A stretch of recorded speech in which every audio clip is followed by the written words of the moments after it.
Yo, what's happening, folks, and welcome back to the HitLab Academy with myself, Howie. So, you've downloaded Logic Pro X, you've installed it onto your MacBook or your computer or whatever, and you want to get started, but you don't know where to start, and the program just seems daunting. This video is just for you guys. I'm going to show you a couple of steps that can help you get started with Logic Pro X. This is a beginner-based video, so for the intermediate and professional guys, I'm sure you guys already know all this stuff, but I've received a bunch of requests from people asking, how do I set up a click track? How do I find channels? How do I find my mix window? How do I set my output and input of the DAW to my soundcard? All sorts of questions. So I'm going to try and cover these questions in today's video. So guys, stick around and let's get into it.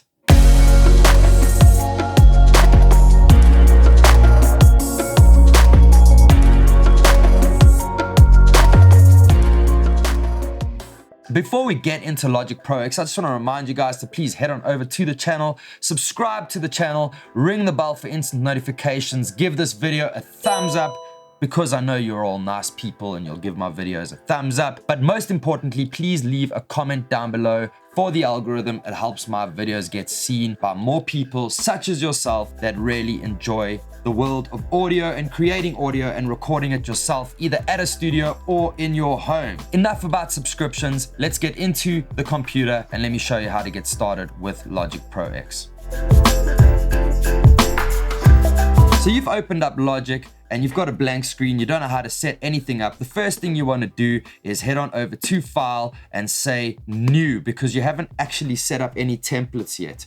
The first thing that is going to pop up over here when you open up Logic Pro X is this window right over here. Just select it for now and we'll get into that in more detail in a little bit.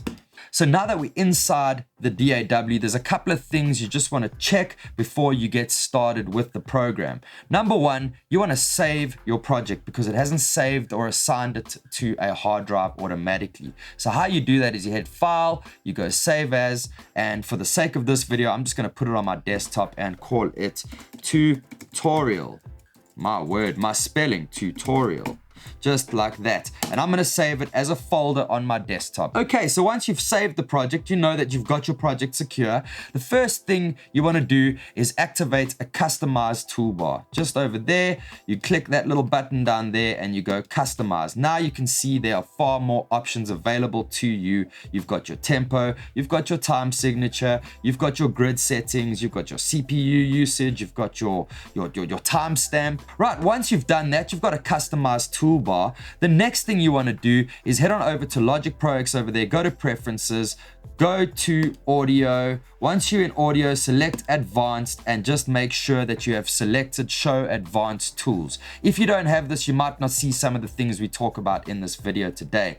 Right, now before we get to audio and MIDI channels, the next thing you want to do is set up a nice click track. The default Logic click is there, you can't see it, but if you hit K on your keyboard, that little icon over there will light up just like that, and if you press spacebar,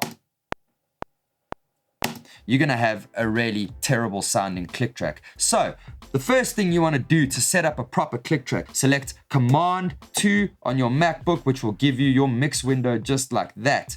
Now you don't actually see the click track here either, so the next thing you want to do is head on over to the top there and select All.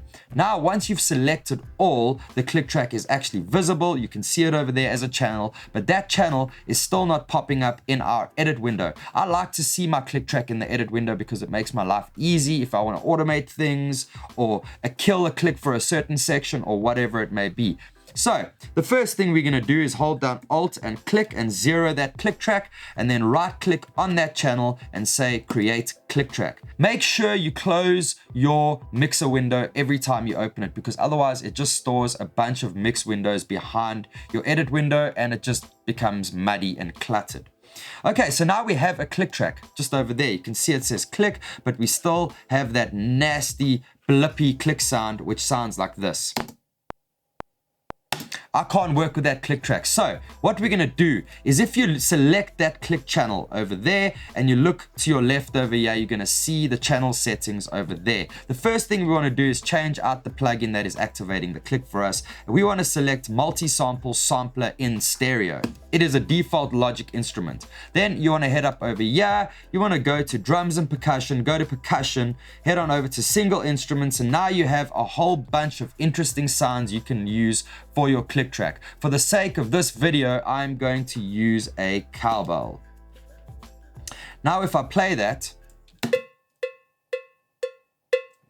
we've got a cool sounding click track. So that is the best way to sort of go about setting up a click track. Right, now for the sake of setting up audio channels and MIDI channels, I want to delete that channel over there. So how we set up an audio channel is pretty simple. We can head on over to that plus button over there and it'll bring up that option, but I find the quickest way is Alt-Command-N and you get the same option. Right, now once you're in here, you've got a whole bunch of options over here. For audio channels like recording mics, vocals, that sort of stuff, you want to select audio over there, make sure it's going to your output 1 and 2, which is my assigned output to my stereo out, and then over there you can select the input you would like to use. I'm using a small Audient ID4 for this video, not my Apollo, so I've only got 2 channels in, so I'm going to select channel 1.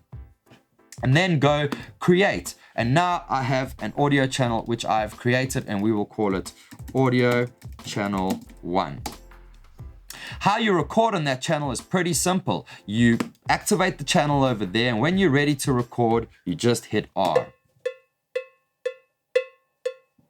And you'd be able to record whatever mic or instrument is plugged into that channel. Okay, to set up a MIDI channel, you're gonna do the same thing. Alt-Command-N brings that up, but now you're going to select software instrument, and down here you can select which software instrument you'd like to use. So for the sake of this video, we are going to select Alchemy, which is the standard software instrument that comes with Logic Pro X. The next thing you do, press create, and you have your MIDI channel with your software effects set up right over there. So the cool thing about Logic Pro X and Apple is that they have an onboard little MIDI keyboard that you can activate from your actual computer's keyboard, typing keyboard. And how you activate that is by going to Window and saying musical typing. But another way to activate it is Command K and it pops up. Now you can play your keyboard and you will get sound, and you're able to play some chords. You can transpose. And it's a really easy way to sort of do work on an airplane on the fly when you can't actually have a MIDI keyboard with you. The last thing we're going to look at for this video today, folks, is just the channel settings over there. We're going to go through a rough little overview of what the channel settings are. So to activate your channel settings without going into your whole mixer window and that whole thing, you simply just click on the channel and the channel settings will pop up on the left-hand side over there. At the top, you've got your mono mode, or if you click it, stereo mode. Now the channel is stereo and you can see my inputs are set to 1 and 2. Those 2 circles are the indication that it is a stereo channel, but we're going to keep it at mono for now. The next thing is your audio effects, which is over there, which allows you to access all your plugins, which is your delays, your distortions, your dynamics, your EQ, your filter. There's a whole lot that comes with Logic Pro X. The next thing is your bus sends. If you select a bus send and you say, for instance, bus 1 over there, bus 1 pops up right next to the channel because you've just selected it over there as aux 1, and we're going to call that room verb. Now I can go in over here and I can select a reverb from Logic. The chroma verb is really awesome, but what we want to do before selecting that reverb is we want to make that bus a stereo bus, and how we do that is exactly the same way you would do it on an audio or MIDI channel, is by clicking that button over there. Now it is a stereo bus.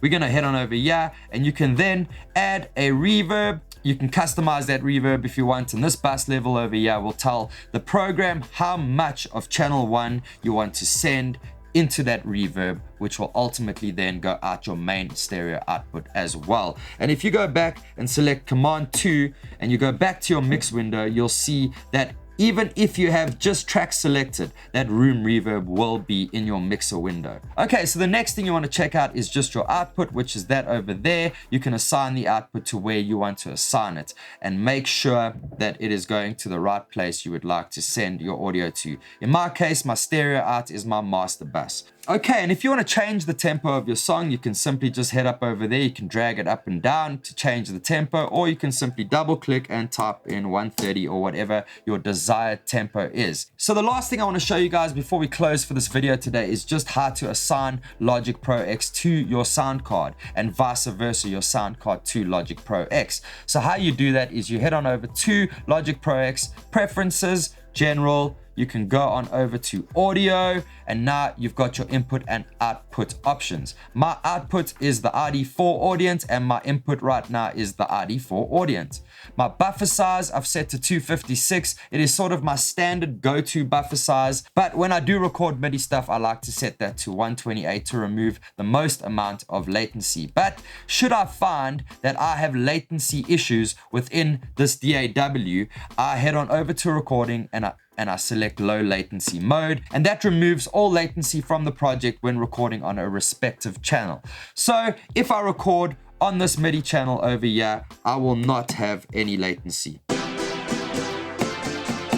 It's pretty instant and it's pretty cool, but you always want to remember to switch that low latency mode off when you are done recording that virtual instrument inside Logic Pro X, because what low latency monitoring does is it finds all the plugins that are using the most CPU for that instance, and it just deactivates them. So your sound will be affected on your project once you activate low latency mode. So always remember to switch it off. Right guys, that's it for this video. Thank you so much for sticking around to the end. And if you've enjoyed this video, please let us know in the comments below. Otherwise, hit the subscribe button, hit the bell for instant notifications, give this video a thumbs up, and one more thing. Go and visit my website, please. www.thehitlab.co.za. Guys, I hope this video really helps you get started with Logic Pro X. It's a couple of simple things that just help you set your project up the right way before you start recording. Have a safe week, whenever you watch this video. I don't know what time it is or what day it is when you're watching the video, but whatever comes next, do it safely, and I'll see you guys at the next one. Peace. I hate MKV files. I really hate MKV files. It should be an MP4. I hate screen recording MKV files. Guys, I will see you at the next one. Have yourselves a safe... Guys, I will see you at the next one. Have yourself a safe and good week. That's terrible. Guys, thanks so much. Guys, jeez, I don't know how to end this. Guys, I hope this video has really helped you. Please have yourselves a safe and fantastic whenever. Guys, I really hope this video has helped you, and guys, oh my word, guys. Okay, let's try this again. Guys, I hope this video has really helped you, and I will see you.